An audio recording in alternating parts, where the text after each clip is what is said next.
जय हिंद दोस्तों। हम भारतीय संविधान का भाग 1 पढ़ रहे थे। पिछले वीडियो में हमने आर्टिकल 3 को डिस्कस किया था। अभी हम आर्टिकल 4 देखेंगे, अनुसूचियों में संशोधन।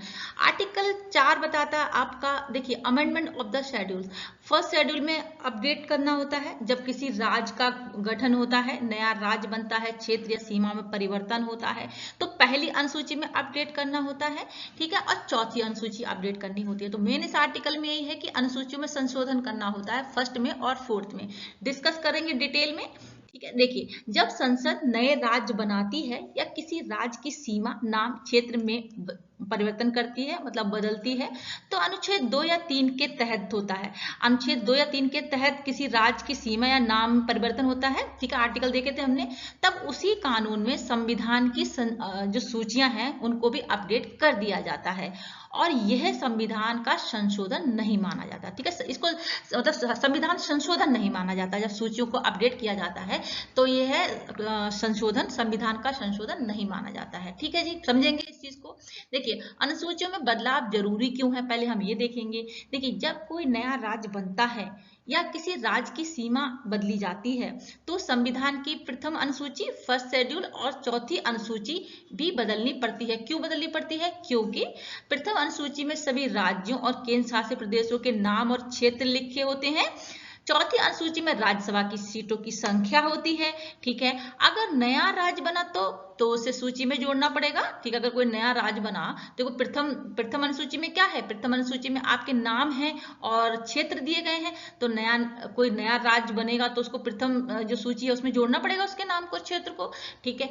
यदि राज्य का क्षेत्र बदलता है तो सूची में बदलाव करना पड़ेगा, ठीक है। अगर उसका राज्य का क्षेत्र बदलता है तो प्रथम अनुसूची में बदलाव करना पड़ेगा, ठीक है। चौथी अनुसूची में क्यों करना पड़ेगा? क्योंकि वहां पे राज्यसभा की सीटें भी तो अपडेट करनी होंगी, ठीक है। जैसे उदाहरण से समझते हैं, तेलंगाना बना, पहली अनुसूची में तेलंगाना का नाम जोड़ा गया, ठीक है, और चौथी अनुसूची में राज्यसभा की सीटें जो है अपडेटेड की गई।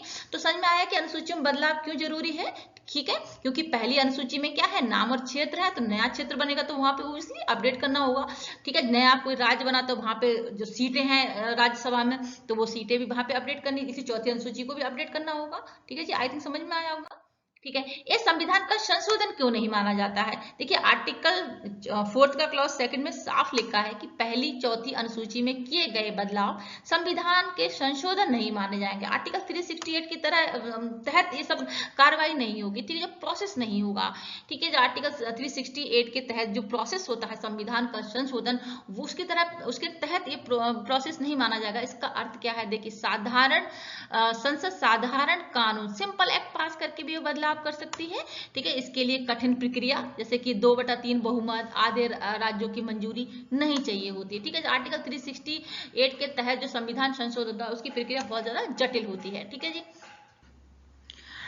यानी राज्यों के गठन और सीमा बदलने जैसी प्रक्रियाओं को सरल रखा गया है, ठीक है। इसलिए संविधान संशोधन नहीं है, ताकि प्रक्रियाएं सरल हो सके, ठीक है जी।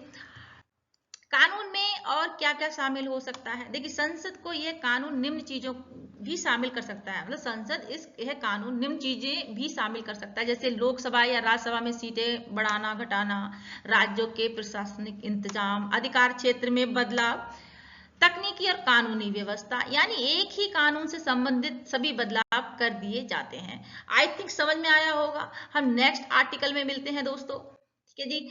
देखिए, निष्कर्ष इसका क्या निकलता है? आर्टिकल 4 कहता है कि जब संसद राज्य बनाती है तो उसके नाम, सीमा, क्षेत्र में बदलाव करती है। तो सरल निष्कर्ष में हम क्या लिख सकते हैं, मतलब क्या कह सकते हैं कि आर्टिकल 4 कहता है जब संसद राज्य बनाती है तो उसके नाम, सीमा, क्षेत्र में बदलाव करती है, तो संविधान से संबंधित अनुसूचियां भी उसी कानून में अपडेट हो जाती हैं। इसे संविधान का संशोधन नहीं माना जाता। यही कारण है कि भारत में राज्य गठन और सीमा परिवर्तन की प्रक्रिया बहुत सरल, लचीली और तेज है। I think is very clear now. हम नेक्स्ट आर्टिकल में मिलते हैं दोस्तों। जानकारी आपको पसंद आई हो तो चैनल को लाइक, सब्सक्राइब, शेयर करना ना भूले। Thank you so much. जय हिंद।